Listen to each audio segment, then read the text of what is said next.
कार्यक्रम का प्रारंभ हो चुका है और सबसे सुखद है कि हम सभी के बीच हमारी इटावा की बहुत ही आदरणीय, बहुत ही प्रिय, सबके हृदय में अपना वास करने वाली, जिस प्रकार मैंने कहा माँ शारदा का वास होता है, उसी प्रकार हमारी विधायिका मैम जो है, इनका भी निश्चय, इनकी बहुत ही मधुर वाणी सबके हृदय में वास करती है। ये इनसे जुड़े सभी लोग इस बात से भली भांति परिचित हैं। तो आज हमारे समक्ष वो उपस्थित हैं और हम उनका बहुत स्वागत करते हैं, बहुत अभिनंदन करते हैं। हम आशा करते हैं डॉक्टर राजीव राज सर से कि आप भी स्वागत के 2 बोल बोले और मैम का स्वागत करें। समझ नहीं पाया, मैंने कहा होगा कोई चीफ गेस्ट। सच बात ये अभी देख के अभिभूत हो गया। नहीं तो भावुक सा हो जाता हूँ दीदी को देख के। नहीं, निश्चय ही आपके लिए तो एक सुखद संयोग है। अच्छा हुआ आप नहीं समझे, आपको और भी प्रसन्नता प्राप्त हुई। मेरी ओर से भी सबको बहुत बहुत नमस्कार और आशीर्वाद जो मुझसे छोटे हैं उनके लिए, राजीव के लिए। हमारे साथ कुश चतुर्वेदी सर भी, डॉक्टर कुश चतुर्वेदी सर भी शायद जुड़ गए हैं। सर आपको आवाज आ रही है? इसी बीच में रामजन्म सर से अनुरोध करूंगी कि आप भी अपने शब्द गुच्छ से मैम का स्वागत करें।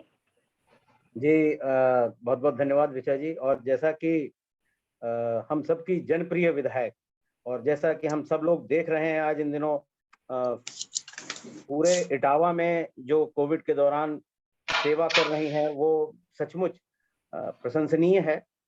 और इस तरह के कार्य अगर विधायक करते हैं तो सचमुच उम्मीद बनती है कि दुनिया हुई है भी बहुत कुछ अच्छा है। और ऐसे ही हमारी अच्छी और जनप्रिय विधायक का मैं हमेशा स्वागत करता हूं। आज भी उनको, उनके चरणों को स्पर्श करते हुए मैं प्रणाम करता हूं। नहीं, बहुत सत्य वचन कहे आपने। ऐसा नेतृत्व होता है, इतना विनम्र, इतना मधुर, आपसे जुड़ा हुआ, एकदम ऐसा लगता है जैसे आप अपने परिवार में हो। उस प्रकार का कोई नेतृत्व होता है तो निश्चय ही हमें बहुत ही प्रेरणा मिलती है, मार्गदर्शन मिलता है और बहुत सहयोग मिलता है, साथ मिलता है, जो कि मैम से मिलता रहा है। मुझे तो कभी महसूस ही नहीं हुआ, मुझे लगा मैं उनकी अनुजा हूँ और अनुजा की तरह उनका प्रेम प्राप्त हुआ। मैम, आज के इस कार्यक्रम में मैं आपके कुछ शुभ वचन सुनना चाहती हूँ और इस मंच के माध्यम से सभी को प्रेषित करना चाहती हूँ। जैसा कि आज का ये कार्यक्रम आयोजित किया गया है, सुनियोजित किया गया है, इसका उद्देश्य है उन कवियों को एक तरह से जागृत करना और एक जागृति संदेश देना कि इस समय जिस प्रकार से प्रत्येक उस क्षण जब देश और दुनिया और विश्व को उनकी आवश्यकता हुई थी, उनके द्वारा भिन्न भिन्न प्रकार की कविताएं रचकर लोगों का आह्वान किया गया था, लोगों को प्रेरित किया गया था, आज भी उस सामाजिक समरसता की आवश्यकता आन पड़ी है। आज भी बहुत ही मानसिक यंत्रणाओं और बहुत ही अवसाद और चिंता से ग्रसित माहौल हो गया है।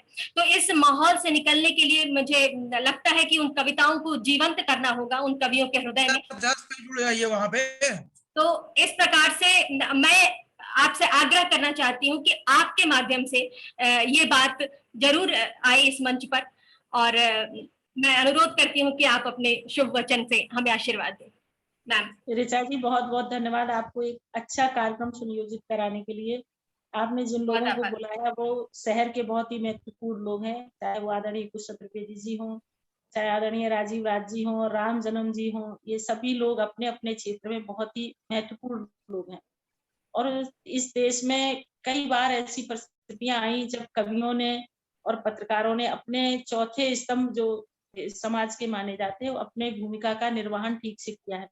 और आज इस कठिन परिस्थिति में जहां सारी सरकार लगी है, हम सारे लोग लगे हैं, जनता परेशान है, कोरोना की महामारी है, वहां पर आपने कुछ ऐसा सोचा तो निश्चित ही आपने उस चौथे स्तंभ को जो लोग मानते हैं उसकी भूमिका का निर्वहन ठीक से किया है और करने जा रही हैं और लोगों में इस तरह की प्रेरणा दे रही है। क्योंकि जब जब हमको ध्यान आता है कि जब युद्ध होता है तो वीर रस की कविताएं जब हमारे कवि लोग पढ़ते हैं तो हमारे सेनानियों में, हमारे जो सेना में लोग हैं, जो हमारे बॉर्डर पे लोग लगे हैं, जो देश की सुरक्षा कर रहे हैं, तो उनको प्रेरणा मिलती है।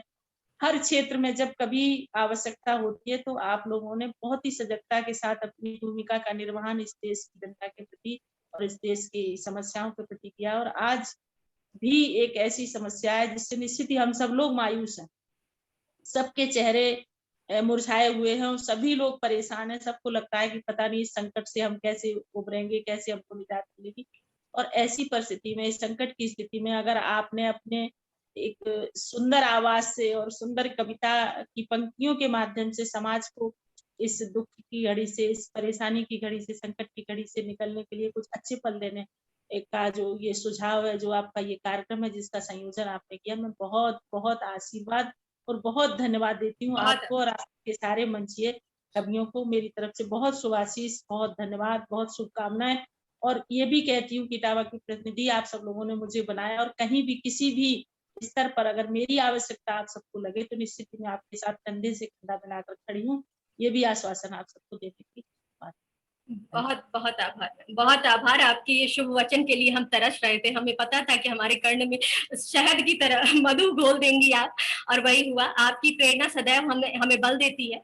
और निश्चय ही आपने सत्य कहा मैम कि कविताओं का जो वास्तविक प्रभाव है, तो आज इस कार्यक्रम को मैं बताना चाहूंगी कि एक फाउंडेशन है, समारंभा फाउंडेशन, उसके माध्यम से मैं ये मंच आयोजित किया गया है। और इस पटल पर सभी को लाकर आपके निर्देश में, आपके मार्गदर्शन में, आपके प्रेम से एक ऐसी भावना को समाज में हम प्रेषित करना चाहते हैं कि वह भावना सरल हो, सरस हो।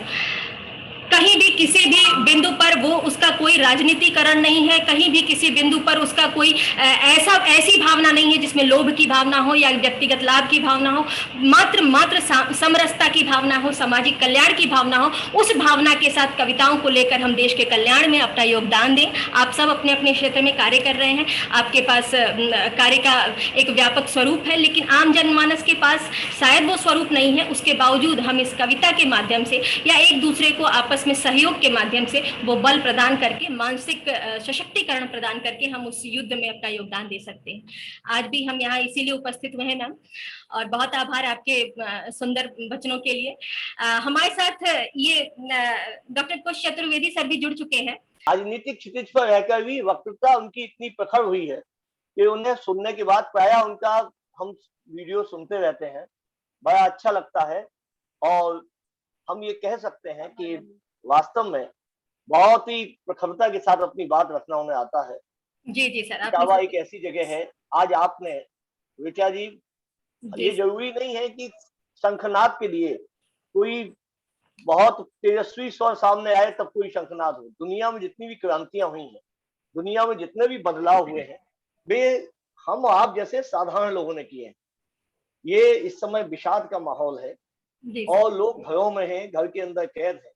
ऐसे में कविता की ऊर्जा आप में एक असीमित शक्ति का स्रोत बनकर आएगी। शब्द की शक्ति दुनिया में सबसे बड़ी शक्ति है। ये जो है, हम मानते हैं शब्द ब्रह्म है और इसकी शक्ति से बड़ी कोई शक्ति नहीं होती। प्रायः होता क्या है कि जब हम निराश होते हैं, आप याद करें कि कविता ने दुनिया में हमेशा जागरण का काम किया है। जिस समय राजा जयसिंह को मारने के लिए, राजा जयसिंह जिस समय औरंगजेब को मारने के लिए चले और पूरी सेना तैयार थी, बिहारी के एक दोहे ने पूरी बाजी पलट दी। स्वार्थ सुकृत न समृथा, देख विहंग विचार, बाज पर आए पान पर तूपन छीन न मार। एक नहीं, ऐसे तमाम उदाहरण मिलेंगे।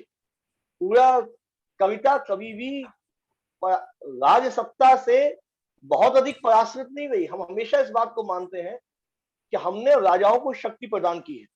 जब हमारे यहाँ 540 रियासतें थी तो हर रियासत में एक राज कवि होता था, और वो कविता का काम क्या था कि वह रोज युद्ध होते थे, रोज आपस में लोग लड़ते थे, तो वह राज कवि अपने राजा को ऊर्जावान बनाते थे अपनी शब्द शक्ति के द्वारा, कविता के द्वारा। इसीलिए आप देखिए, राज कवियों की एक बड़ी पूरी परंपरा है। और आज भी अगर आपके मन में विषाद है, अगर आपके मन में कहीं कोई क्षोभ है, कहीं आप उदास है, तो आपको जीवंतता प्रदान करने की अगर कोई एक शक्ति है तो याद रखिए, कविता। जब आप कविता गुनगुनाते हैं, जब आप कविता सुनते हैं, तो आप समझिए कहीं ना कहीं आपके मन में एक आलोड़न होता है, आप शब्द के साथ जुड़ते हैं। और आजादी का पूरा आंदोलन अगर आजादी के सैनिकों ने लड़ा तो हम कह सकते हैं कि आजादी के आंदोलन में कविता की बड़ी गूंज रही। शिशु जी की धरती में हम लोग हुए हैं। उन्होंने लिखा, खूब हमारे अस्त्र सिंधु में तैर आए जलयान, हमारा छोड़ो हिंदुस्तान। इस समय निश्चित। भारत छोड़ो आंदोलन चल रहा था, उस समय ये स्थिति थी। अब एक नहीं, सैकड़ों सौ ऐसे हैं जो पूरे देश में गूंजे। आज जब हम लोग एक बड़ी महामारी से जूझ रहे हैं, आज एक ऐसा समय है जो वास्तव में प्राकृतिक प्रकोप का समय है, और इस समय को हम अनर्थक बहसबाजी में बर्बाद करें, किसका दोष है, कौन की क्या गुण है, कैसे क्या करें। अच्छा जो है थोड़ी देर गुनगुनाएं। कविता गुनगुनाने से आधा कोरोना तो वैसे ही चला जाएगा। निश्चित। आप थोड़ा आह्लादित होके, थोड़ा मन से, कविता का यही काम भी है कि हम हमें संजीवनी प्रदान करें। सर मैं आपकी बात में एक बात छोटी सी और जोड़ूंगी सर। हमारा जो धर्म है भारतीय सभ्यता और संस्कृति का, जो हमारा इतिहास है, वह भी अभी यही बताता है, हमारे वेद यही हमें बताते हैं कि एक नाद से इस सृष्टि का प्रारंभ हुआ। तो नाद अर्थात शब्द, शब्द अर्थात वो सुर, वो मंत्र, वो सभी तो मिलजुल कर एक कविता ही बनते हैं। तो आपकी बात सचमुच आत्मसात करने हेतु अत्यंत सार्थक है कि कविता हम सबको जीवंत करती है, कविता हम सबको ऊर्जा प्रदान करती है। सर हम बहुत आभारी हैं कि आपने इतने सुंदर बातें बताई, और आप स्वयं आपको, आपका जो व्यक्तित्व है वो एक शिक्षक और एक कवि के रूप में एक उत्कृष्ट, एक ऐसा परम व्यक्तित्व है जिससे हम मात्र दर्शन मात्र से प्रेरणा हमें प्राप्त होती है। और आपके माध्यम से आप जुड़े सर, हम चाहते हैं कि आप अंत तक जुड़े रहें और हम सबको बीच बीच में अपना मार्गदर्शन देते रहें। आदरणीय डॉक्टर राजीव राज सर से मैं अनुरोध करूंगी कि आप कुछ काव्य के रूप में कुछ ऐसा, जैसा मैं अक्सर देखती हूँ कि आपकी कविताओं में, वैसे तो आपके पास मिली है एक काव्य की और कविताओं की, लेकिन उसमें से मैं चाहती हूँ कि आप कुछ जीवन ले आए, कुछ उत्साह ले आए, कुछ ऐसा ले आए जिससे हमारा जीवन उत्साहित हो जाए, रंगों से भर जाए, उस प्रकार की कुछ बात कहें सर। सर बहुत बहुत आभार। ऋचा जी आवाज आ रही है ना? जी जी, पूर्ण रूप से आप रखें अपनी बात सर। पुनः मैं अपनी बड़ी बहन सरिता जी के चरणों में नमन करता हूं, और शब्द जिनके स्वर पाकर एक पंछी की तरह चहक उठते हैं, वो कविता कहते नहीं हैं, लेकिन वो जब गद्य बोलते हैं तो वो कविता की तरह ही आह्लादित करता है, जिनका वाक्य विन्यास हम सब लोगों को हमेशा कुछ ना कुछ सीखने के लिए प्रेरित करता है। बात को कहाँ से शुरू करना है और किस बात को कब कहना है, ये सलीका हमने जिनसे सीखने की कोशिश की है, ऐसे हमारे बड़े भाई डॉक्टर कुश चतुर्वेदी जी, जिनका उद्बोधन अभी आप लोगों ने सुना, और अभी सुनेंगे भी, अभी और सुनेंगे भी। अभी सुनेंगे। और मुझे यहाँ राम जन्म सिंह दिख रहे हैं, एक शिक्षक, बल्कि शिक्षक क्या, प्रदेश स्तर पर और राष्ट्रीय स्तर पर उनकी ख्याति है। ऐसे तमाम लोग जिन्हें मैं नहीं जान रहा हूं, उन तक मेरी आवाज पहुंच रही है। उन सब का इस शानदार पटल पर एक पावन उद्देश्य के साथ ऋचा जी का साथ देने के लिए आभार। मैं एक गीत के माध्यम से बानगी देना चाहता हूं और उसके बाद फिर आपके साथ हूं जब तक आप कहेंगे। निराश होने का समय तो था, इसमें कोई संदेह नहीं है। हर बुद्धिजीवी अपने आप को समझाता रहा, लेकिन कुछ पल ऐसे जरूर आए जब उसे लगा कि वो टूट सा रहा है। बहरहाल हम सब एक दूसरे के साथ इसी तरह जब हाथ बढ़ाकर हौसला देने की पहल से जुड़े रहे तो वो वक्त गुजरा है। मैं एक गीत के माध्यम से कुछ ऐसे ही हालात के बाद वास्तव में हमें क्या करना है और किस तरह से जीतना है इस जंग को, जी, वो जोश, वो जज्बा आपके सामने रखने की कोशिश करता हूँ। स्वागत है दादा। स्वागत स्वागत। थम गया वक्त, जम गई नजर, थम गया वक्त, जम गई नजर, वीरान हो गया शहर शहर, भीतर तक दहला देती है आने वाली हर नई खबर, भीतर तक दहला देती है आने वाली हर नई खबर।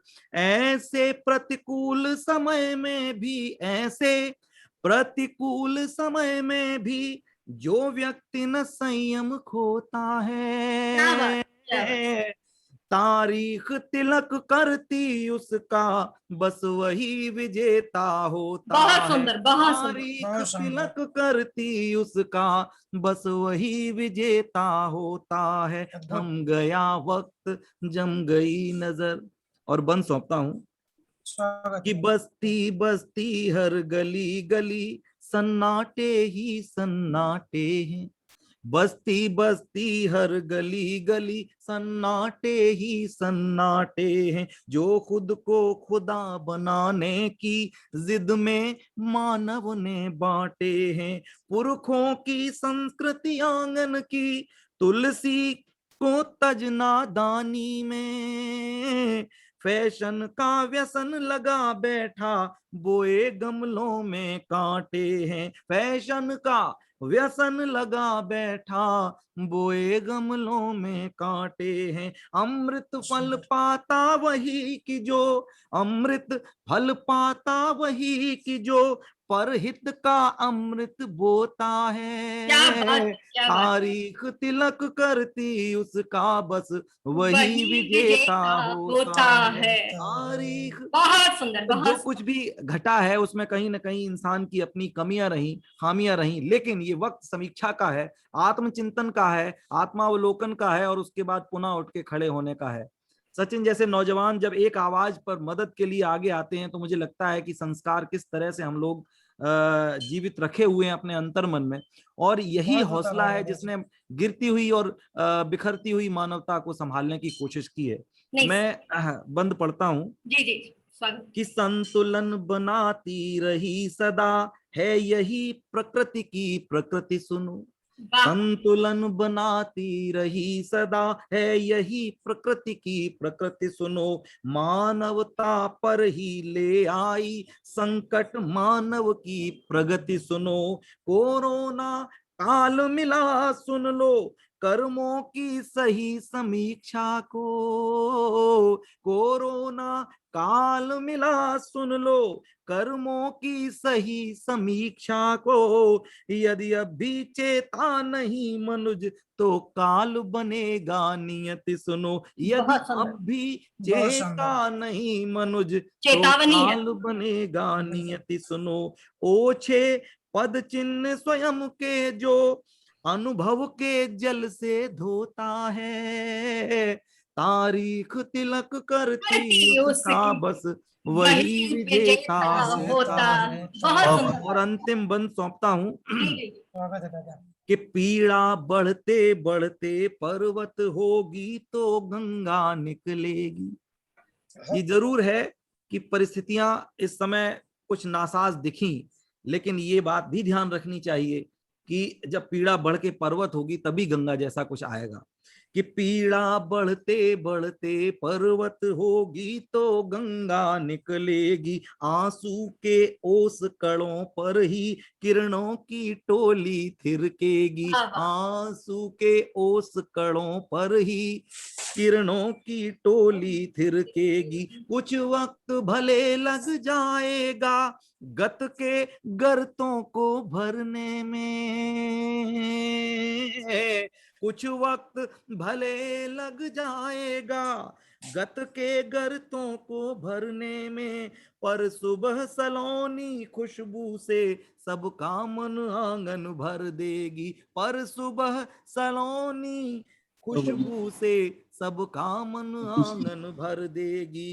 बीते को बिसरा कर नव जीवन का जो स्वप्न संजोता है, बीते को बिसरा कर नव जीवन का जो स्वप्न संजोता है। तारीख तिलक करती उसका, बस वही विजेता होता है। बहुत सुंदर, बहुत सुंदर, बहुत सुंदर, बहुत बहुत शानदार, बहुत शानदार, बहुत उत्तम, बहुत शानदार। निश्चय ही आपकी ये पंक्तियां हम कई दिवसों तक उसे अपने मन में बिठाकर और अपने आप को भी विजेता बनाने के उस मार्ग पर चलाने का प्रयास करेंगे कि बस वही विजेता होता है जो इस संघर्ष पथ पर चलता है। मैं भी मेरे मन में भी कुछ बात आ रही है, मैं फट से बोल देना चाहती हूँ। एक नवीन परीक्षा, एक नवल संघर्ष, एक नई परीक्षा है, एक नया संघर्ष है, लेकिन कहीं ऐसा तो नहीं कि ये भी कोई उत्कर्ष की एक राह है, एक ऐसी राह है जो कहीं हमें किसी उत्कर्ष मार्ग पर ले जा रही है। तो एक नवीन परीक्षा, एक नवल संघर्ष संकेत करता है समय क्या फिर नया उत्कर्ष। एक नवीन परीक्षा, मन में ये भावना आ रही थी कि इस कठिन काल को हम क्यों ना उस एक प्रेरक काल के रूप में बदल ले, जैसा कि राजीव राज सर की कविता में आ रहा था। मैं आग्रह करूंगी कि मेरी इस बात के बाद हम कुछ चतुर्वेदी सर से 2 पंक्तियां उनकी कविता का भी सुन लें। उनका मार्गदर्शन मिला लेकिन कविता नहीं प्राप्त हो पाई, तो तब तक मैं ये बात रखती हूँ कि ये इस कठिन काल को, जैसे कि उनकी कविता ने कहा राजीव राज सर की, कि ये एक ऐसी भावना, इसमें आप इस ऐसी भावना को सोचें कि ये परीक्षा हमारी ईश्वर के माध्यम से एक चेतावनी है जो हम करे जा रहे थे। जैसा उन्होंने कहा कि तुलसी के बदले हम कैक्टस लगाने के शौकीन होते जा रहे थे, बहुत सही बात कही। और इस पंक्ति में आपने उन सारी बातों को ले आकर रख दिया कि किस प्रकार से हम अपनी भारतीय संस्कृति और सभ्यता पर निराश हो रहे हैं। हमें ऐसा महसूस होता है कि ये संस्कृति या हम का आचरण करते हैं तो हम छोटे हैं, हम अंग्रेजी नहीं बोल पाते हैं, अंग्रेजी नहीं किसी बात को रखते हैं तो हम पिछड़े हुए हैं या हम कम जानकार हैं। तो इस तरह की ये बातें, ये आपकी एक पंक्ति में ये सारी बातें, सारी भावनाएं प्रेषित हो रही हैं। और हमारे साथ जो हमारे युवा कविगण या अन्य साथी जुड़े हुए हैं, निश्चय ये पंक्ति आपकी बहुत दूर तक जाएगी और ये भावना उनके से उन्हें ओतप्रोत करेगी कि उन्हें किस प्रकार से अपनी संस्कृति और सभ्यता से प्रेम करना चाहिए। देखिए, भावना ये रखिए, आप समझिए कि आप उत्तर प्रदेश में हैं और आप नारियल के पौधे को लगाना चाहें तो क्यों नहीं लगेगा, क्योंकि वो उसका मूल नहीं है, वो स्थान नहीं है कि जहां वो परिपक्व हो। यदि लग भी गया तो उसका फल उतना सुंदर नहीं होगा। तो उसी प्रकार हम जिस देश में रहते हैं उसके इतिहास को समझे, उस संस्कृति को समझे, उस भावना को समझे, तो हम इतने निराश नहीं होंगे। हमें पीछे नहीं दौड़ना है, पाश्चात्य की तरफ नहीं दौड़ना है। आपकी पंक्तियों से मैंने तो बहुत प्रेरणा ली, बहुत आभार। और मैं इसके बाद अनुरोध करती हूँ कुछ चतुर्वेदी सर से कि 2 पंक्तियां अपनी रखकर हमें अनुग्रहित करें।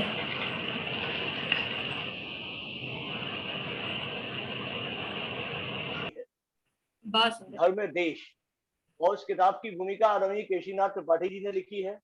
प्राकृतन जो है डॉक्टर कुंवर बेचैन ने लिखा है, उसमें डॉक्टर आदरणीय उदय प्रताप जी का आशीष है। कई बड़े लोगों ने उसमें अपना आशीर्वाद दिया है, क्योंकि हमारी कोई कविता की किताब अब तक नहीं थी और हमने इतने पैसे भी हमारे पास नहीं रहे कभी कविता की किताब छपा के हम बांट सकें, तो हमने कोई उस तरह प्रयास भी नहीं किया। लेकिन कोरोना काल में एक कविता जो हाल ही में दूरदर्शन पर 2-4 बार प्रसारित हुई है, सर निश्चित रूप से हम सुनना चाहेंगे। ये नई कविता का शिल्प है जी राजीव, शायद तुमने सुनी होगी। जी जी। घर में देश। स्वागत है दादाजी। देश में घर बहुत देखे जी, लेकिन पहली बार देख रहा हूँ घर में देश है। देश में घर बहुत देखे पर पहली बार देख रहा हूँ घर में देश है। सच मानिए पिछली तमाम शताब्दियां ना भी कहूं तो दशाब्दियों का यह अद्भुत प्रवेश है। बहुत सुंदर। पहली बार देखा है कि घर केवल ईंट गारे से बना मकान भर नहीं। पहली बार देखा है कि घर ईंट गारे से बना मकान भर नहीं है, यह भावनाओं का जीवंत घरौंदा है जिसे हमने। हेलो जी जी, आप रखें सर, अपनी बात रखें और सभी म्यूट कर दें। घर केवल ईंट गारे का बना मकान भर नहीं है, यह भावनाओं का जीवंत घरौंदा है जिसे हमने कभी व्यस्तता, कभी प्रदर्शन, कभी औपचारिकता के नाम पर निर्ममता से रौंदा है। बहुत घर में आनंद है प्यार का, मनोहार का, तकरार का, मीठी फटकार का, बच्चों के शोर का, परस्पर होर का, प्रीत की गंध का, रसोई की सुगंध का, दिन भर खाने का, पत्नी संग हाथ बटाने का, सहम कर रहते अपने ही बच्चों को पहली बार जाना है। सहम कर रहते अपने ही बच्चों को पहली बार जाना है। उनकी बातचीत, खुलकर गंभीर विषयों पर उनका ज्ञान, खेल की प्रतिभा, विज्ञान की पढ़ाई और पढ़ाई का विज्ञान। बहुत अच्छा। ये सच माने मैं अभिभूत हूँ। जिस उम्र में हम किल्ली डंडा से आगे न बढ़े, आज उसी उम्र के बच्चे ज्ञान की सीढ़ियां दर सीढ़ियां चढ़े। गृह प्रबंधन भी अद्भुत कला है। इतने दिन घर पर जान पाया हूं कि पत्नी धर्म पत्नी के प्रबंधन के सामने यह प्रबंधन भी अद्भुत खेल है। इतने दिन घर पर रहकर जान पाया हूं कि धर्म पत्नी के सामने एक एमबीए भी फेल है। मोहल्ले का व्यवहार, सबसे राम जोहार, श्रीमती जी के पल्ले है, झूठ न बोलूं तो उनके सामने सरकारी महकमे के जनसंपर्क अधिकारी भी मुझे लगते निठल्ले हैं। किसी दफ्तर फैक्ट्री से कम काम नहीं, घर में किसी दफ्तर फैक्ट्री से कम काम नहीं है। यहाँ सभी को सब चीज अपने वक्त पर चाहिए, बस जो है स्वामिनी को आराम। बहुत अच्छा बात है। यहाँ सबको सब चीज अपने वक्त पर चाहिए, पर जो है स्वामिनी को आराम नहीं है। देश की तरह घर में भी बहुत समस्याएं हैं। देश की तरह घर में भी बहुत समस्याएं हैं। हम भी सरकारों की तरह उन्हें सिर्फ देख पाते हैं, कुछ टरकाते हैं, कुछ निपटाते हैं। देश की तरह जरूरी सब काम यहाँ भी अधर में है। बहुत मुश्किल से ये जान पाया, कहीं जाने की जरूरत नहीं है, तब वो क्या देश घर में है, घर में है, घर में है। बहुत सुंदर सर, बहुत सुंदर। आपका अनुभव इस कविता में छलक रहा है और आपकी कविता के माध्यम से निश्चय ही प्रत्येक घर में जहां भी कठिनाई नहीं पहुंच पाई, वो प्रत्येक घर ऐसा ही था, ऐसा ही सुंदर रहा। बस जहां कठिनाई पहुंच गई वो जरूर उससे संघर्ष करते हुए, उस दुख से संघर्ष करते हुए उसे परेशानियों का सामना करना पड़ा। और जी मुझे वसीम साहब का एक शेर याद आ गया, मैं सुना दूं बीच में डिस्टर्ब करके? अरे नहीं, कोई नहीं, यही बात तो है, ये एक परिवार है सर, आप अपनी बात रखें। कौन सी बात कहाँ कैसे कही जाती है, हो सलीका तो हर एक बात सुनी जाती है। घर में रह के अगर आप कविता के किसी कार्यक्रम से जुड़े हैं और वो कविता सुनी जाए, घर के लोगों को ऐतराज भी ना हो, तो इससे अच्छी कविता नहीं हो सकती। ये सलीका तो मैं कुछ भैया से सीखता रहता हूँ। और उन्होंने बहुत अच्छी कविता थी वाकई। उनकी बातों में एक बात और आई राजीव सर, मैं आपको और अपनी आदरणीय विधायिका मैम को भी ये बात प्रेषित करना चाहती हूँ कि उनकी बातों में नारी सशक्तिकरण की भी बात आई। उन्होंने ये महसूस किया कि महिलाएं कितना सुंदर प्रबंधन क्षमता है उनके अंदर, वो कितनी अच्छी प्रबंधक है। जैसे कि एक घरेलू स्त्री को कहा नहीं जा सकता कि वो एमबीए मैनेजर से उसकी तुलना नहीं की, लेकिन उन्होंने की और उन्होंने सत्य कहा कि एक औरत कम से कम सब्जी है, कम है चावल दाल जो भी है, लेकिन उसके घर कोई अतिथि आता है तो वो कभी निराश होके नहीं जाता, वो बहुत सुंदर भोजन ग्रहण करके जाता है। महेश्वर तिवारी जी का एक दोहा है, एक तुम्हारा होना क्या से क्या कर देता है। क्या बात कही। एक तुम्हारा होना क्या से क्या कर देता है, इन बेजान दीवार छतों को घर कर देता है। बहुत सुंदर। इसी तरह की कुछ बातें जो जीवन से जुड़ी हैं, हम अपने बहुत ही प्रिय, बहुत ही कर्मठ शिक्षक के रूप में जिन्होंने अपनी इटावा जनपद में अपना नाम और इटावा जनपद से लखनऊ तक अपने आप को प्रस्तुत किया है, इटावा जनपद के गौरव के समान है। और उनके काव्य को, उनके सरल काव्य को हम आप तक पहुंचाना चाहते हैं और सुने और समझिए, वो कहीं ना कहीं आपसे जुड़ा होगा, बहुत उत्साहित कर देगा आपको, ऐसा मुझे लगता है। आप तक पहुंचे और आप अपनी निश्चित रूप से आप अपनी बात जरूर रखिएगा कि वो क्या काव्य कैसा है, कितना सरल है, कितना सहज है और किस तरह से जीवन से जुड़ जा रहा है। मैं रामजन्म सर से अनुरोध करूंगी कि आप अपनी कविता रखें और मुझे लग रहा है कि विधायिका मैम हमारी बहुत आतुर है सुनने को आपको कि आप किस प्रकार से क्या कहने वाले हैं। तो निश्चय ही रखें, आपका स्वागत है।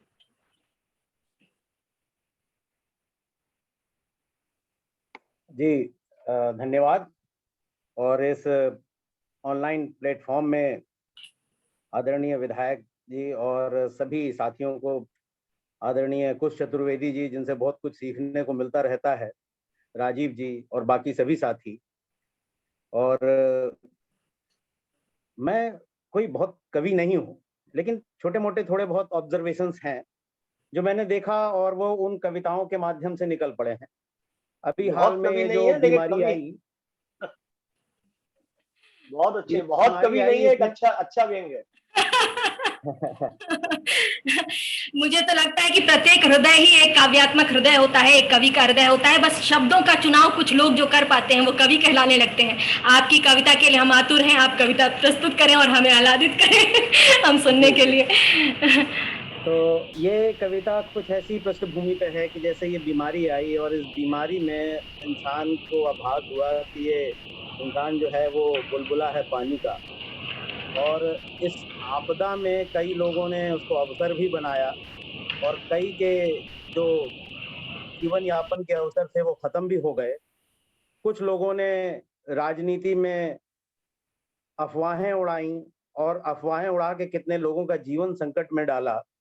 तो इन सारी चीजों की बातें हैं। कुछ कविता कुछ यूं है कि एक गरीब मजदूर है और जो बैठा है उदास अपने झोपड़ी के सामने, और उससे अगर पूछा जाए कि काय मंगरू कैसी कट रही, मंगरू, हाँ, काय तो मंगरू, काय मंगरू कैसी कट रही। हम्म, मंगरू बोला कि का बतलाएं दद्दा अब तो खाबे के उलाले पड़ गए, का बतलाएं दद्दा अब तो खाबे के उलाले पड़ गए, राशन पानी खत्म हो गओ, बैठे बैठे पांव उखर गए, मंस मजूरी बंद हो गई, धंधा सबरे बंद हो गए, पहले कस तो मिलऊ जात तो अब तो मूसर चंद हो गए।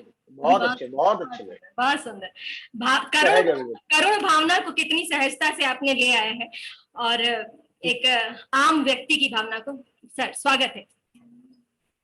कि बैठे बैठे पांव उखड़ गए, मंस मजूरी बंद हो गई, धंधा सबरे बंद हो गए, और पहले कस तो मिलऊ जात तो अब तो मूसर चंद हो गए। कैसे कटे विपद के जे दिन, वाह कैसे वाह, कटे विपद के जे दिन, हिम्मत नहीं डटाएं डट रही, हम जानत हैं कैसे कट रही। हम जानत हैं। बहुत अच्छे, शाबाश, बहुत सुंदर। बहुत अच्छे, बहुत अच्छे। हम जानत हैं कैसे कट रही। और आपने देखा कि कई लोग महानगरों में थे, एकदम से अचानक चल पड़े। कुछ लोगों ने ऐसा शोर मचाया दिल्ली बंद हो जाएगी और जाने क्या क्या हो जाएगा, तो और उन अफवाहों से कई लोग भाग पड़े, सब कुछ बंद था, पैदल ही निकल गए। तो वो आगे कहता है कि हड़बड़ाए के लोचन भैया, हड़बड़ाए के लोचन भैया, घर के लाने पाइन चल गए, चले गए, बहुत लोग गए। हड़बड़ाए के लोचन भैया, घर के लाने पाइन चल भय, हर नाके पे डंडा खाए, करे निहोरे आगे बढ़ गए। ये होता रहा कि हर नाके पे पुलिस मिली, मारा पीटा, किसी ने कुछ पैसे दिए तो आगे बढ़े, कि कोई ऐसे ही हाथ पैर जोड़ के आगे बढ़ा। तो हड़बड़ाए के लोचन भैया, घर के लाने पाइन चल भय, हर नाके पे डंडा खाए, करे निहोरे आगे बढ़ गए। धूप घाम में चलत रहे, फिर संजा भई और सूरज ढल गओ, घर तक पहुंच नहीं पाए, उनके ऊपर से टिरक निकल गई। घर तक पहुंच नहीं पाए, उनके ऊपर से टिरक निकल गओ, उनके बच्चन की सूरत आंखन के आगे से नहीं हट रही, हम जानत हैं कैसे कट रही, कैसे कट रही। और क्या हुआ कि कल आए थे 4 जने, कल आए थे 4 जने, बोले तुम बिल्कुल मत घबराइयो, कल आए थे 4 जने, बोले तुम बिल्कुल मत घबराइयो, हम दे रहे पूड़ी के पैकेट, तुम खाइयो सबे खवाइयो। कल आए थे 4 जने, बोले तुम बिल्कुल मत घबराइयो, हम दे रहे पूड़ी के पैकेट, तुम खाइयो सबे खवाइयो। हाथ में धर के पैकेट उनने जाने कितने फोटो खींचे, पैकेट पकड़त शर्म तो आई, खड़े रहे आंखन को नीचे।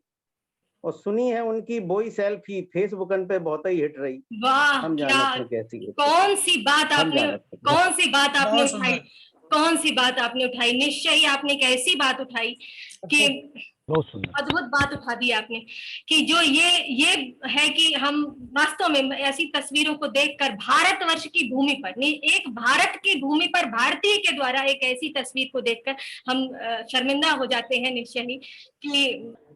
जी बहुत बहुत धन्यवाद जी मैं थोड़ी देर आपकी कविता में डूब गई थी और निश्चय ही मैं थोड़ी देर अवाक सी रह गई कि मैं किस प्रकार से फिर पुनः मुस्कुराने के लिए तैयार हो पाऊं। आपकी कविता में बहुत करुणता थी, बहुत कठिनाई थी। बहुत धन्यवाद रामजन्म सर। मैं इसके बाद एक अपनी बहुत ही प्यारी कवित्री शिवालिनी जो मैनपुरी से हैं, करल मैनपुरी से,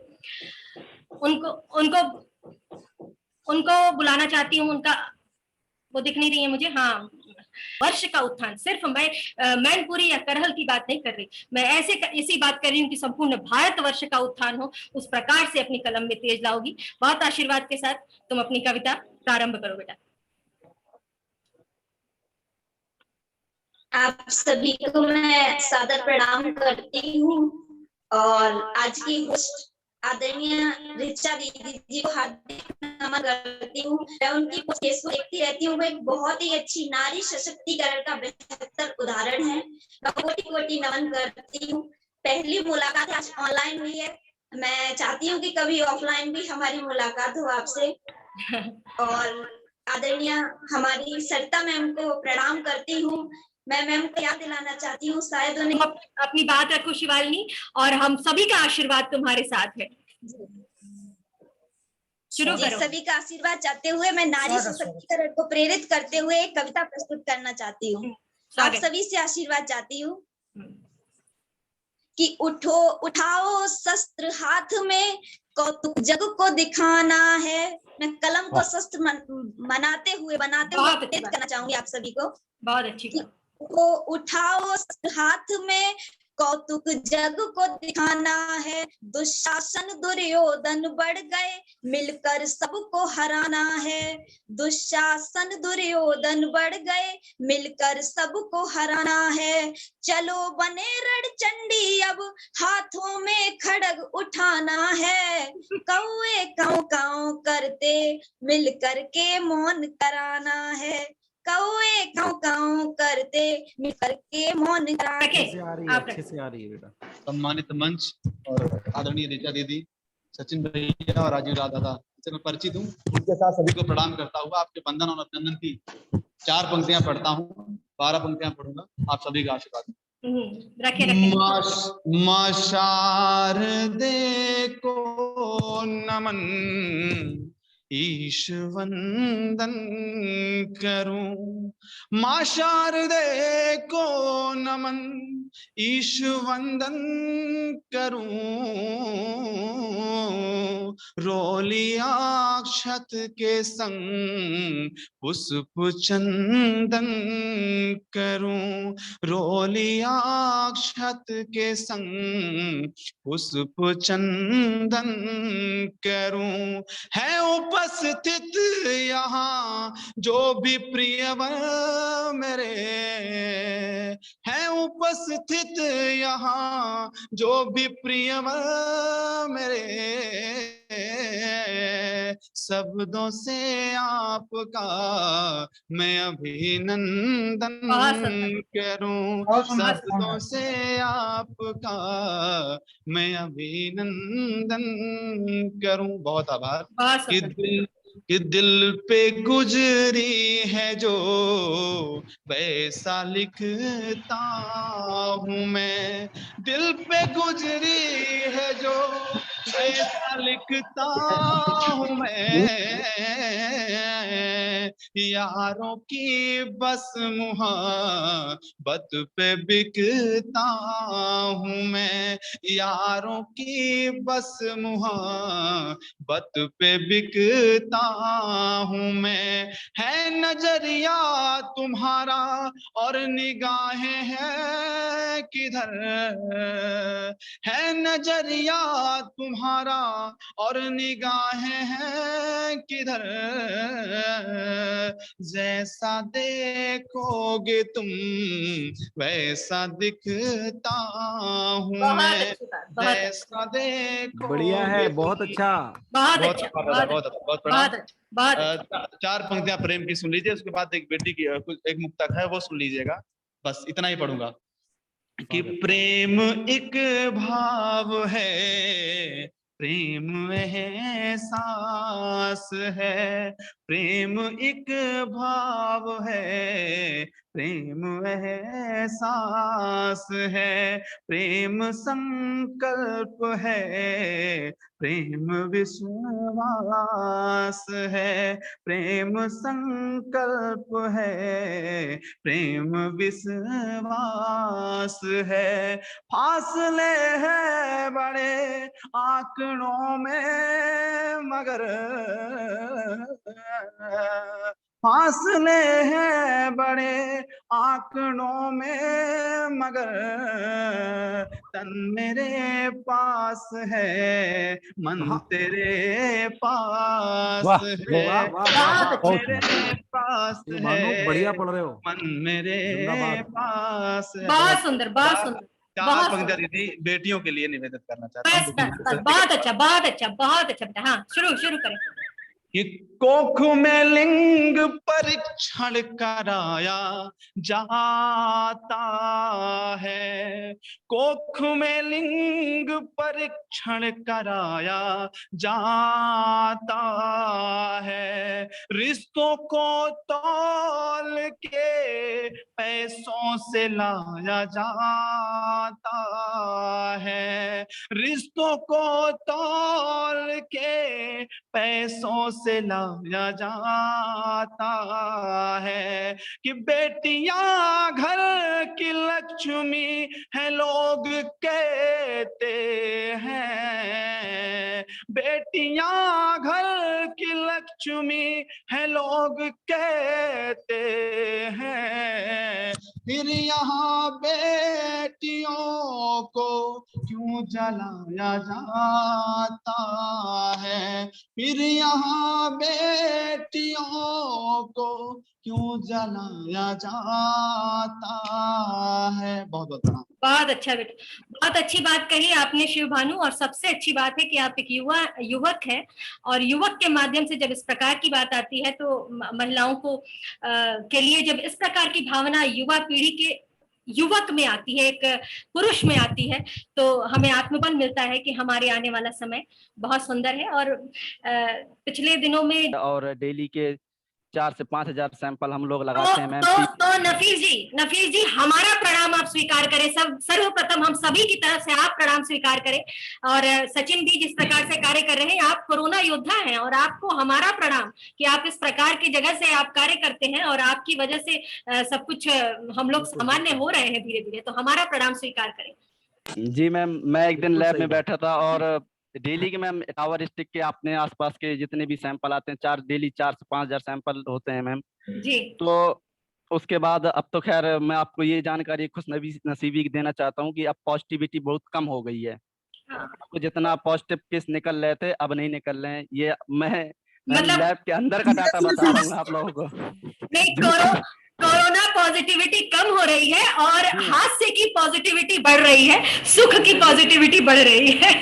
मैम जैसे जैसे हम लोग दुखों से उबर रहे हैं तो सुख आ रही है। अरमान है खुदा जन्नत न मुझको चाहिए, अरमान है खुदा 2 गज जमीन हिंद तिरंगा कफन मिले। बहुत सुंदर बात, बहुत सुंदर भावना। 2 गज जमीन हिंद तिरंगा कफन मिले। और मैम हर हिंदुस्तानी के अंदर एक जज्बा है जो मैं कहना चाहता हूँ। जी जी। वो मैंने खुद से अपने उसमें कहा है कि मरने से पहले इल्तिजा करता है ये नफीस। बहुत अच्छा। मरने से पहले इल्तिजा करता है ये नफीस, अगले जन्म में भी मुझे भारत वतन मिले। वाह वाह वाह, बहुत सुंदर, बहुत अगले सुंदर, जन्म बहुत में भी सुंदर। मुझे भारत वतन मिले। बहुत बहुत बहुत सुंदर। धन्यवाद मैम आप लोगों का, जो आपने इस काबिल मुझे समझा कि मैं यहाँ कुछ बोल सकूं, अपनी बात रख सकूं। और सबसे ज्यादा मैं आभारी। एक हमारे कोरोना योद्धा हैं जो कि चिकित्सा के क्षेत्र से जुड़े हुए हैं, और हम उन्हें भी प्रणाम करते हैं, उनके कार्य को प्रणाम करते हैं, और साथ साथ उनकी कविता का स्वागत करते हैं कि आप अपनी कविता रखें। सचिन। आप सभी की उपस्थिति को मैं प्रणाम करता हूँ। नहीं, बस 4 पंक्तियां रखूंगा दादा आज। बहुत सुंदर, आपका स्वागत। मस्जिद गुरुद्वारे में दीप जलाने आया हूँ, मंदिर मस्जिद गुरुद्वारे में दीप जलाने आया हूँ, नफरत को इतना मत बांटो तुम्हें बताने आया हूँ, नफरत को इतना मत बांटो तुम्हें बताने आया हूँ, देख सको तो देख लो मुझको अपनी ही परछाई में, देख सको तो देख लो मुझको अपनी ही परछाई में, जाति धर्म का भेद मिटाकर गले लगाने आया हूँ। बहुत सुंदर, बहुत सुंदर, बहुत सुंदर, गले लगाने आया हूँ। बहुत सुंदर, बहुत सुंदर, बहुत अच्छी बात। 4 पंक्तियों में ही तुमने समूचा अमृत घोल के रख दिया। और 4 पंक्तियां बस छोटा सा जी जी से बात करता हूँ। स्वागत स्वागत। अकेला जब मैं चलता था ये साहस टूट जाता था, बनाता खुद को खुद साथी स्वयं से रूठ जाता था, बनाता खुद को खुद साथी स्वयं से रूठ जाता था। कभी हमने नहीं देखे यूं अपने पाँव के छाले, कभी हमने नहीं देखे यूं अपने पाँव के छाले। मिले जो सूल राहों में पसीना छूट जाता था, मिले जो सूल राहों में पसीना छूट जाता था। बहुत अच्छा, बहुत बहुत बहुत धन्यवाद दीदी। बहुत बहुत सुंदर बातें। को दीजिए, हमारे जो भी लोग जुड़े हुए हैं। नहीं नहीं नहीं, बहुत सुंदर बातें तुम्हारी। छोटी छोटी पंक्तियों में ही तुमने बहुत रस घोला। और तुम्हें जिस प्रकार से मैंने कहा कि कोरोना के इस काल में आप लोग सभी चिकित्सा के क्षेत्र में जो हमारे साथी हैं वो बहुत प्रयास कर रहे हैं, और उनके प्रयास को, वो सारे प्रयास प्रणाम में है। हम उन्हें इस मंच के माध्यम से भी हम उनको प्रणाम प्रेषित करते हैं। और साथ में एक और हर्ष की बात मैं आप सबसे साझा कर रही हूँ कि इतना समय देने वाली हमारी मुख्य अतिथि महोदया लगातार वो हमारे साथ जुड़ी हुई हैं। ये मुझे आभास हो रहा है कि निश्चय ही वो वास्तव में जो एक नेतृत्व होना चाहिए वो इतना शानदार है। हम उनसे सीखने को मिल रहा है कि किस ऋचा जी प्रकार केवल जुड़ी ही नहीं है, मैं उनको स्क्रीन पे देख रहा हूँ, वो हाँ, एक टक सबको सुन रही हैं सुन भाई, रही है, एकाग्रता और से। नहीं, और तालियां भी बजा रही हैं जहां हाँ वो जी, हाँ जी, भावना। बिल्कुल। तो ये हमारे लिए बड़े गर्व की बात है कि हम जिस क्षेत्र में रहते हैं उस क्षेत्र का हमारा इतना शानदार नेतृत्व का सहयोग हमें हमेशा मिल रहा है, उनका मार्गदर्शन मिल रहा है, उनका सानिध्य मिल रहा है, उनका प्रेम मिल रहा है, और जो बड़े गौरव की बात है हम सबके लिए। तो इस कार्यक्रम को थोड़ा सा और आगे बढ़ाते हुए मैं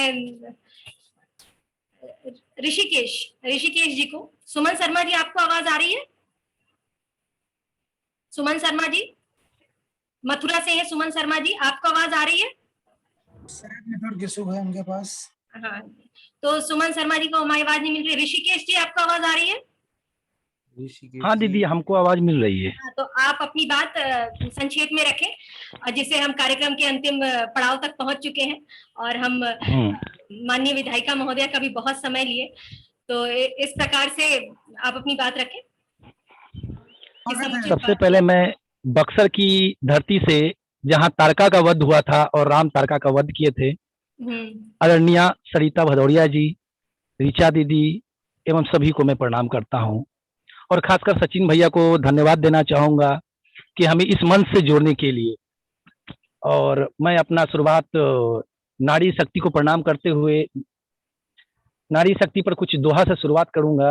स्वागत है बक्सर बक्सर को भी प्रणाम, बक्सर की गंगा मैया को हमारा प्रणाम, वहां तक पहुंचे। चलिए, आप अपनी बात करें। स्वागत है ऋषिकेश जी आपका पटल पे।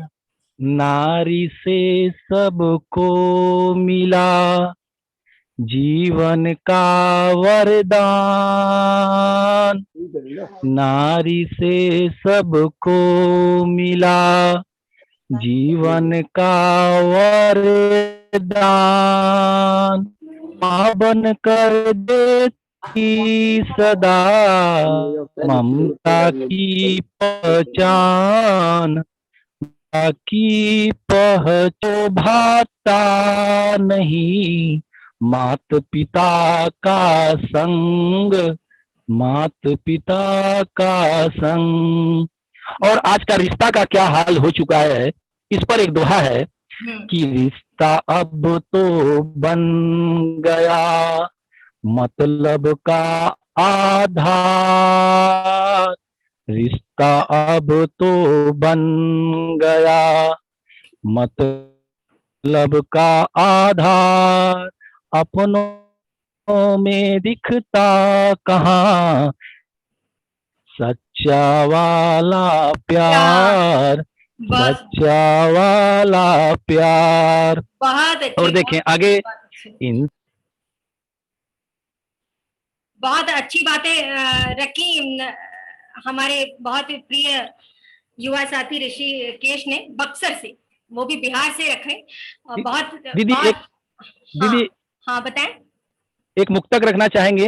हाँ बोले। क्योंकि हम एक किसान के बेटा हैं और किसानों की क्या स्थिति है, और किसानों का स्थिति एक किसान ही समझ सकता है, अदर नहीं समझ सकता है। तो मुक्तक है, जिंदगी जीने की चाहत है तो मौत से टकराओ जरा, डूबती कश्ती में एक बार तुम भी आओ जरा। जिंदगी जीने की चाहत है तो मौत से टकराओ जरा, डूबती कश्ती में एक बार तुम भी आओ जरा, क्या होता है किसानों का जिंदगी समझ जाओगे, क्या होता है किसानों का जिंदगी समझ जाओगे, एक बार खेती करके तो दिखाओ जरा। बहुत अच्छी बात कही। और मैं ऋषिकेश ने कई सारे ज्वलंत मुद्दों पर बात अपनी अपनी रखी और अपने युवा विचार हम तक प्रेषित किए। ऋषिकेश बहुत बहुत धन्यवाद तुम्हारा बेटा। और जिस प्रकार से किसानों की बात कही, ये भारतवर्ष की भूमि पे मुझे नहीं लगता कि कोई भी एक ऐसा परिवार होगा जो किसान या कृषक नहीं होगा। कहीं ना कहीं वो अपने भूतकाल में कृषक परिवार से ही जुड़ा है। ये भारत भूमि ही किसानों की भूमि है और हम सब किसान हैं, हम सब किसानों के साथ हैं, किसानों के दर्द को समझते हैं, क्योंकि हम सब वास्तव में हैं कृषक। और तुम्हारे जैसे युवा बच्चे जो इस प्रकार की अच्छी अच्छी भावनाओं के साथ देश की प्रगति की बातें करते हैं, सोचते हैं, हम बहुत आह्लादित हैं और बहुत बधाई देते हैं तुम्हें कि तुमने इतने सुंदर विचार रखे। बहुत सुंदर ही कार्यक्रम चल रहा है और मैं पुनः बहुत आभार प्रेषित करती हूँ हमारी बहुत ही आदरणीय माननीय हमारी विधायिका मैम को कि उन्होंने वो लगातार हमारे साथ है। ये मेरे लिए अकल्पनीय है। मैं कल्पना नहीं कर पा रही हूँ कि आपका साथ इतनी देर तक हमें लगातार आपका प्रेम मिल रहा है। आपको निश्चित रूप से बहुत कठिनाई हो रही है, लेकिन उसके बावजूद भी आप हमारा साथ दे रही हैं। इस पुनीत कार्य में आप हमारा मार्गदर्शन कर रही हैं, आप हमारा नेतृत्व कर रही हैं, इसलिए पुनः बहुत आभार ज्ञापित करती हूँ आपको। और ये जिंदगी वास्तव में मुझे भी कुछ, अब राजीव सर क्या कहूँ, स्थिति ये है कि कवित्री हूँ और बैठ गई हूँ होस्ट करने। अब समझ में नहीं आ रहा है, बार बार उबाल आ रहा है, कविताओं का रोक ले रही हूँ कि साथियों को मौका मिले लेकिन वो उस उबाल को कितना रोकूं, कहीं सुना भी ना आ जाए, इसलिए सोच रही हूँ कि 2-4 गुनगुनाई दूं पंक्तियां मैं भी जैसा आपका आदेश हो।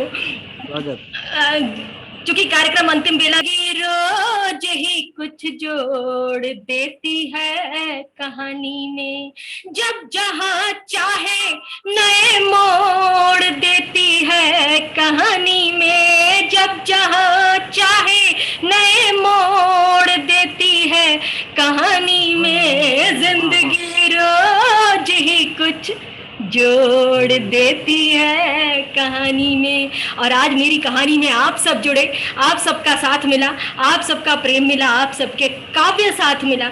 और जिस साथ को इसे संजो कर मैं जब संपूर्ण देश से इस चीज़ को साझा करूंगी तो निश्चय ही मेरे साथ साथ बहुत सारे हमारे साथी भी इन चीज़ों से प्रभावित होंगे। और अंत तक मैं पुनः अपनी परम आदरणीय मैम से ये निवेदन करती हूँ कि 2 शब्द पुनः कुछ कहकर इस कार्यक्रम के विषय में और हम सबको अपना आशीर्वाद भी प्रदान करें। मैम आपकी आवाज नहीं आ रही है, अनम्यूट करवाइए।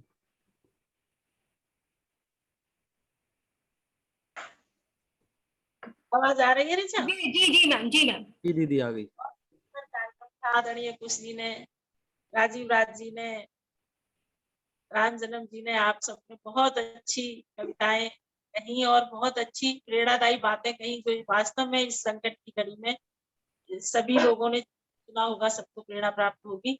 मुझे लगता है कि मेरी तरफ से बस इतना ही पर्याप्त है। और जहाँ पे आप लोग इतनी अच्छी अच्छी कविताएं कह रहे हैं, वहां मुझे कुछ कह के समय खराब करने का कोई मेरा मूड नहीं है। नहीं मैम, आपका आशीर्वाद ही इतनी सुंदर प्रेरणा है। जो कविता हमारी प्रेरणा देती है वो आपके मुख वचन से निकले प्रत्येक शब्द वही प्रेरणा देते हैं। और निश्चय ही एक मुझे और 2 पंक्तियां याद आ रही हैं जो थोड़ी कठिन थी, मुझे लगता था कि मैं साझा न करूं, लेकिन कठिनता ही हमें बल प्रदान करती है। घोर तिमिर से घिरी धरा है, घोर तिमिर से घिरी धरा है, गरल व्योम तक छाया है, रूठ गई है प्राण प्रकृति कैसा संकट आया है, रूठ गई है प्राण प्रकृति कैसा संकट आया है। कि आस भरी नजरों से ताके आसमान को लाली, आस भरी नजरों से ताके आसमान को लाली, खेतों से हरियाली रूठी आंगन से खुशहाली, आस भरी नजरों से ताके आसमान को लाली, खेतों से हरियाली रूठी आंगन से खुशहाली, बादल बरसेंगे तो रिश्तों में अमृत घोलेंगे, बादल बरसेंगे तो रिश्तों में अमृत घोलेंगे, दीदी का गोना होगा पापा हंस कर बोलेंगे, हम पर खींचेगा ना भैया मैया लेगी रोज बलैया, हम पर खींचेगा ना भैया मैया लेगी रोज बलैया, कागज वाली नाव चलेगी हम नाचेंगे ताता थैया, और सुन भी ले अरदास कहाँ तू घट घट वासी है, सुन भी ले अरदास कहाँ तू घट घट वासी है, धरती प्यासी है, धरती प्यासी है, धरती प्यासी है, प्यासी है। उसकी अपनी एक अरदास है।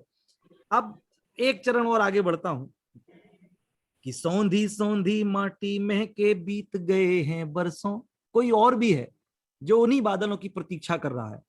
सौंधी सौंधी माटी महके बीत गए हैं बरसों, संयम की फलियां फूटी थी झरी लाज की सरसों, सौंधी सौंधी माटी महके बीत गए हैं बरसों, संयम की फलियां फूटी थी झरी लाज की सरसों, संग संग रोपे धान पिया के नजर फिसल जाती थी, संग संग रोपे धान पिया की नजर फिसल जाती थी, बूंद बूंद पे देह मछरिया मचल मचल जाती थी, अब वो बादल है ना पानी, अब वो बादल है ना पानी, छूटी खेती गई किसानी, बेबस बालम गए कमाने, अखियां बाट जो पथरानी, अरे तपे तवा सो जोवन जोगन रूह रुआसी है, तपे तवा सो जोगन जोवन रूह रुआसी है, धरती प्यासी है, धरती प्यासी है, धरती प्यासी है। और गीत का अंतिम बंद एक मैसेज देने की कोशिश, सबकी अपनी अपनी अपेक्षाएं हैं, लेकिन वृद्धावस्था में हमारे घर के जो बुजुर्ग बैठे हैं वो भी चाह रहे हैं कि बारिश हो या ये सूखा है, तो उनकी नजरों में जो वर्तमान स्थितियां क्या है और उनकी अपेक्षाएं क्या है, संस्कृति की बात करने की कोशिश की है। कुछ भैया बैठे हैं, कविता के मानक और गीत के मानक क्या हैं वो हमारे इस गीत को जांचेंगे। पहली बार मैं सुना रहा हूँ कहीं भी। सर आपके इस बंद से पहले मैं सभी साथी गणों को नमस्कार करना चाहती हूँ, सभी जो हमारे कवि गण यहाँ पर उपस्थित हुए थे और सब जिसने बात रखी, और साथ साथ हमारे जो श्रोतागण थे, हम सबको अपने तरफ से, अपने इस मंच की तरफ से बहुत हार्दिक धन्यवाद प्रेषित करते हैं। और इस बंद को ही आप समापन समारोह समझे। और आदरणीय मैम को मैं एक बात ये कहना चाहती हूँ कि हमारे भावना रूपी गुच्छ आप तक पहुंचे, आप समझे कि हम उन पुष्प गुच्छों से आपका, अपने शब्द पुष्प गुच्छों से आपका स्वागत कर रहे हैं मैम। और क्षमा प्रार्थी है कि इस प्रकार का माहौल हो गया कि इस आभासी पटल पर हम आपके उस भावना को हम वास्तव में सामान्य भौतिक रूप से उसका अनुभव नहीं कर पा रहे हैं, लेकिन आपकी उपस्थिति, आपकी गरिमामयी उपस्थिति ने हमें बहुत आशीर्वाद प्रदान किया। और दीदी के चेहरे पर जो मुस्कुराहट है वो हम सबको आशीर्वाद और हम सबको ऊर्जा दे रही है, ऊर्जा दे रही है। और कहीं ना कहीं मुझे लगता है कि समारंभा फाउंडेशन के द्वारा करा गया ये कार्यक्रम की आओ फिर मुस्कुराएं, निश्चित रूप से हम सबकी मुस्कुराहट वापस आई है। मैं तो शायद कई दिनों बाद इतनी लंबी लंबी मुस्कान मुस्कुरा रही हूँ और इसमें आप सबका साथ मिला, मुझे बहुत बहुत, अब मैं क्या कहूँ, मेरे पास शब्द नहीं है कि मैं आपको धन्यवाद प्रेषित करूँ। आप सभी का मेरे करबद्ध मैं अभिनंदन करती हूँ और आपको सबको धन्यवाद प्रेषित करती हूँ। और राजीव सर से अनुरोध करती हूँ कि आप अपने बंद के साथ बहुत शानदार तरीके से सब गुनगुनाएं साथ में, और इनके बंद के साथ हम इस कार्यक्रम का समापन भी करेंगे। बहुत बहुत धन्यवाद। कुआ बाबड़ी नदिया पनघट सबके सब सूखे हैं, कुआ बाबड़ी नदिया पनघट सबके सब सूखे हैं, संबंधों में नमी नहीं व्यवहार हुए रूखे हैं, कुआ बाबड़ी नदिया पनघट सबके सब सूखे हैं, संबंधों में नमी नहीं व्यवहार हुए रूखे हैं, पानी उतर गया नल का हर दमयंती दर दर है, पानी उतर गया नल का हर दमयंती दर दर है, पछुआ की बातों में पुरवा भूली सही डगर है, पछुआ की बातों में पुरवा भूली सही डगर है, जीवन की शैली लासानी, संदेश देते हैं जीवन की शैली लासानी की वजह से। और हम आगे भविष्य में भी कोरोना की जो तीसरी लहर की जो आपदा की बात चल रही है उस पर भी हम नियंत्रण पाए। हम जो लोग घर में रह सकते हैं वो घर तक रहें और इसमें अपना घर में रहकर ही अपना सहयोग प्रदान करें। दीदी की वाणी से ही समापन करो। हाँ, वही मैं चाह रही थी। इससे पहले इससे पहले मैं पुनः सभी कवि भाइयों और बहनों और सभी श्रोतागणों का बहुत धन्यवाद ज्ञापित करती हूँ। आदरणीय कुश सर को भी मैं बहुत बहुत धन्यवाद देती हूँ कि उन्होंने अपना पूरे कार्यक्रम में समय दिया और उनकी सुंदर वाणी, सुंदर मार्गदर्शन हम सभी को प्राप्त हुआ। हमारे राम जन्म जी सर जो हैं उनको भी बहुत बहुत आभार, आपने समय निकाला और आपकी बहुत कविता सुंदर थी, आप आगे भी कविताएं लिखते रहें, ये हमारा अनुरोध है। और पुनः मैं राजीव सर जो आज के बहुत ही क्या कहें पूरे ताकत होती